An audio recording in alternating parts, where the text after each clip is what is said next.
फिलहाल जो रिपोर्ट्स आ रही हैं उसमें पाकिस्तान के साथ साथ एक सिक्के के दो पहलू कांग्रेस पार्टी का भी बुरी तरह मुंह काला हुआ है। और रशिया के फॉरेन मिनिस्टर लावरोव साहब ने एक चौंका देने वाला बयान दिया है RIC के बारे में, यानी रशिया इंडिया चाइना के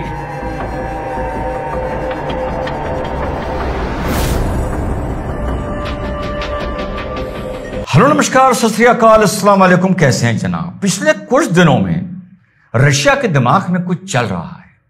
आज से कुछ दिन पहले रशियन फॉरेन मिनिस्टर ये बोलते हैं कि वेस्ट इंडिया और चाइना को भिड़ाना चाहता है, तो वो चीज ज्यादा लोगों के संज्ञान में नहीं आई, लोगों की ज्यादा उस पर नजर नहीं पड़ी।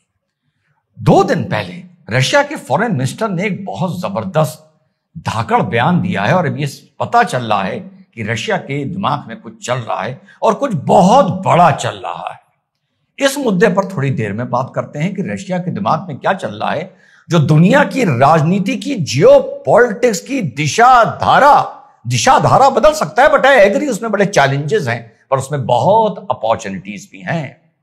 लेकिन सुनते हैं पवन खेड़ा साहब बहुत परेशान हैं, बहुत नाराज हैं। देखते हैं उन्होंने क्या बोला है, फिर उनकी 2 बातों पर मैं जवाब दूंगा। सुनते हैं। Result of our failed foreign policy was seen post Pahalgam, during Operation Sindoor. Not one country called Pakistan a terrorist state. That's the result of your failed foreign policy. Then you launched Operation Sindoor. Not one country issued a statement in your favor. Our traditional friends did not issue a statement in our favor. The most shocking aspect is that yesterday Russia has signed an MOU with Pakistan to revive their very old steel mill, PSM, Pakistan Steel Mill, wherein Pakistan will get $2.6 billion from Russia. And Russia has been our traditional, age-old friend. जी हाँ साथियों, तो 2 बातें इनकी मुख मैंने पकड़ी हैं। एक इन्होंने बोला कि ये भी बीच में नहीं बोला, वो भी बीच में नहीं बोला, वो भी नहीं बोला, वो भी नहीं बोला, हमारी फॉरेन पॉलिसी फेल हो गई। मैं पवन खेड़ा को बहुत आसान एक उदाहरण से समझा देता हूं। मान लो मेरे घर पर आकर राहुल गांधी पत्थर फेंक दे, पत्थर मार दे और हमारे शीशे पीछे तोड़ दे। हम हॉकी डंडा लेके बाहर निकले और दह धुनाई दह तोड़ाई दह धुनाई दह तोड़ाई मान लो एग्जाम्पल राहुल गांधी की कर दे और ये कह के कि ये पागल है, ये पागल है। और जब हम उसकी धुनाई कर दें तो हमारे अड़ोसी पड़ोसी, मोहल्ले वाले, पुलिस थाना, राहगीर, कोई भी बीच में कुछ ना बोले। तो पवन खेड़ा इसके 2 मतलब हैं। एक तो हमसे सबकी फटती है, पहला। दूसरा कि ये सब राहुल गांधी को पागल मानते हैं। मतलब एग्जांपल दे रहा हूं पवन खेड़ा कि ये पागल मानते हैं, इस मारे बीच में नहीं बोले और हम ठोक पीट के अपने घर में अंदर वापस चले गए। ठीक, तो ये हुआ है हिंदुस्तान और पाकिस्तान के संबंध में। जो राहुल गांधी का एक वैसे नाम ले लिया, पागल है, पत्थर मार दे, हम उसको कूट दें, सीरियसली मत लेना इस बात को, उदाहरण दे रहा था। अब भैया हिंदुस्तान पाकिस्तान में ये हुआ, हिंदुस्तान पे उसने बदतमीजी करी, उन्होंने हमारे साथ हमला किया, हम गए, हमने कूटा, मारा, फोड़ा, तोड़ा, खत्म कर दिया बात।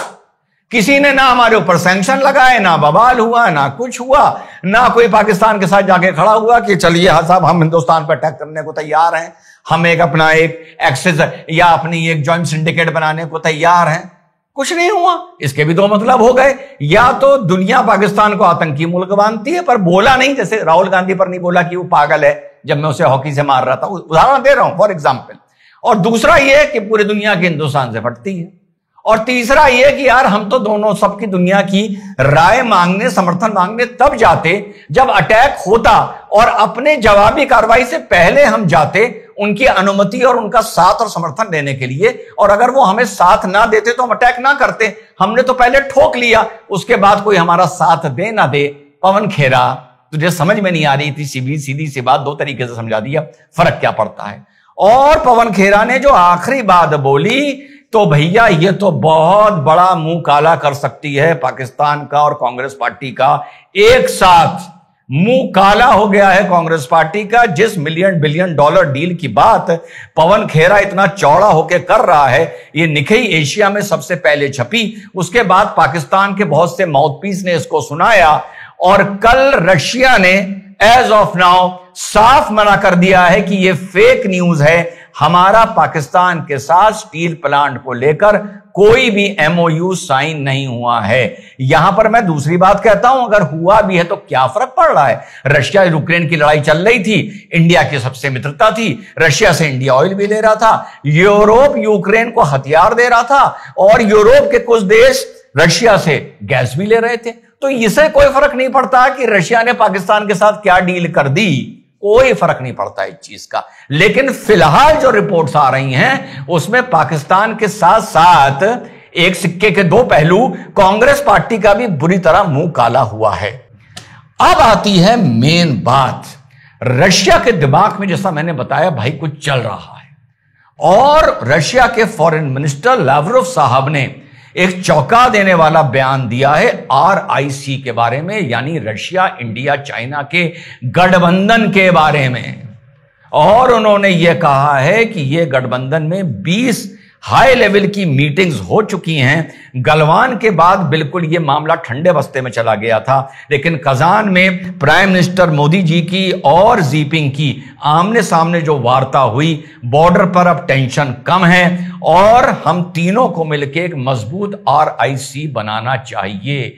RIC का आप लोग मतलब समझ रहे हैं साथियों, चाहे लैंड मास में देखो, चाहे रिसोर्सेज में देखो, चाहे पॉपुलेशन में देखो, चाहे इकोनॉमी में देखो, चाहे मिलिट्री पावर में देखो, पूरी दुनिया की दिशा धारा जियोपॉलिटिक्स की बदल जाएगी। यूरोएशिया का जो एक सुपर कॉन्टिनेंट है उसका सबसे महत्वपूर्ण हिस्सा रशिया, चाइना और इंडिया है। और उन्होंने कहा इन तीनों के गठबंधन को हम बहुत सीरियस हैं, इसको मजबूत करना चाहिए। मैं मानता हूं पॉलिटिकल सोच में फर्क है, कल्चरल सोच में फर्क है, आइडियोलॉजिकल सोच में फर्क है, लेकिन ये बात इसके साथ साथ भारत ब्रिक्स का भी हिस्सा है, SCO का संघाई कॉपरेशन ऑर्गेनाइजेशन का भी हिस्सा है। ये एक बहुत बड़ा बदलाव पूरी दुनिया में ला सकता है। और इससे पहले मैं आगे बढ़ूं तो ट्रंप ने फिर घोषित कर दिया है कि हमने स्टील पर 25% से बढ़ाकर 50% टैरिफ लगा दिया है। भैया तो यार तुझे जो करना है भाई करके खत्म कर दे यार। टैरिफ से इतना दिमाग खराब हो गया है कि कोई तारीफ भी करता है तो मुझे टैरिफ नजर आता है। तो पूरी दुनिया की दिशा धारा बदल जाएगी। उधर यूरोप अमेरिका से दूर भाग रहा है, ट्रंप के चलते यूरोप अपनी सैन्य शक्ति और अपनी रिसर्च पर ध्यान दे रहा है, रिसर्च एंड डेवलपमेंट पर। तो यह बहुत बड़ा डेवलपमेंट है जो होने जा रहा है और हो सकता है। आज से कई महीना पहले जब ब्रिक्स की बात हुई थी, हमेशा कुछ चीज पुरानी लाता हूं, दिशा धारा देखकर अपने बयान नहीं बदलता हूं। वो बात नहीं है कि ट्रंप मोदी जी बिल्कुल गले मिल जाएं तो मेरे ओपिनियन बदल जाएं, या ट्रंप और मोदी जी में 36 का आंकड़ा हो जाए तो मेरे ओपिनियन बदल जाएं। जिस जमाने में हवा चल रही थी कि साहब ट्रंप आने वाले हैं और हर जगह पूरी दुनिया ट्रंप में हो गई थी, ब्रिक्स की मीटिंग के टाइम पर आपके भाई ने एज ए जियोपॉलिटिक्स एनालिस्ट छोटा मोटा देखिए क्या बात बोली थी, वही बात रशिया के फॉरेन मिनिस्टर ने अब बोली है। सुनिए। तो एक जो ब्रिक्स की जब पूरे लोग खड़े होते हैं, लीडर्स ऑफ द स्टेट, इसमें जो मैं कॉन्ट्रडिक्शंस देखता हूं और उन कॉन्ट्रडिक्शन से भारत को बहुत नुकसान हो रहा है। तो मैं चाहता हूं कि इस प्लेटफॉर्म को इस्तेमाल करते हुए, अपने मार्केट को इस्तेमाल करते हुए, अब रुपये में जो लोग डील कर रहे हैं, UPI कितने मुल्कों में एक्सेप्ट हो रहा है, भारत को भैया अपना स्वार्थ देखकर, वतन परस्ती के चलते हुए कहीं पीछे हटकर, कहीं पीछे हटाकर, कहीं बीच का रास्ता हटाकर निकालकर, रशिया को बीच में डालकर चाइना के साथ अपने मैटर्स को सॉल्व करना चाहिए। जी हां साथियों, तो यह है डेवलपमेंट जो आने वाले वक्त में मैं फिर कहता हूं। जिंदगी में हम में अहंकार भी होना चाहिए, सेल्फ रिस्पेक्ट भी होना चाहिए। ये नहीं हर जगह झुक जाओ, लेकिन कहीं ना कहीं सेटलमेंट्स किए जाते हैं जिंदगी में। और देश भी एक लिविंग एंटिटी है, देश का भी अहंकार होना चाहिए, अपना सेल्फ रिस्पेक्ट होना चाहिए, अपने तौर तरीके होने चाहिए, अपनी आइडियोलॉजी होनी चाहिए, लेकिन सेटलमेंट्स होते हैं। यह बंदा है, जब गलवान भी हुआ था तब भी यह कह रहा था कि बड़ा मुझे अफसोस है कि इस आपस की रंजिश में मौतें हो गई, लोग शहीद हो गए, वीरगति को प्राप्त हो गए। मैं कभी नहीं चाहता कि चाइना और इंडिया के रिश्ते बिगड़ें।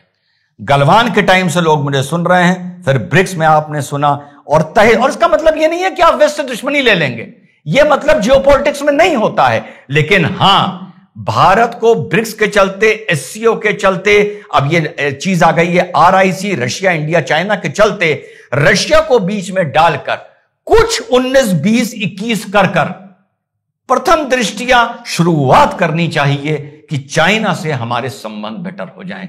चाइना से संबंध बेटर होते ही रशिया के साथ, मैं ये नहीं कह रहा हम दुनिया पर राज करेंगे, मैं इस तरह की स्टेटमेंट, या अमेरिका का हम कुत्ता बना देंगे या यूरोप का, हमारा पूरा जियोपॉलिटिक्स इस देश का बदल जाएगा। और कहीं ना कहीं जो एक न्यूसेंस वैल्यू, एक गंध के ढेर ने कर रखी है, कहीं ना कहीं उसमें भी बड़ा अंकुश लगेगा। बहुत चैलेंजेस हैं इस बात में जो लावरोव साहब ने बोली है, लेकिन बहुत अपॉर्चुनिटीज हैं। कोई ना कोई इस बात से रास्ता भारत के लिए निकलना चाहिए। जय हिंद, वंदे मातरम, खुदा हाफिज।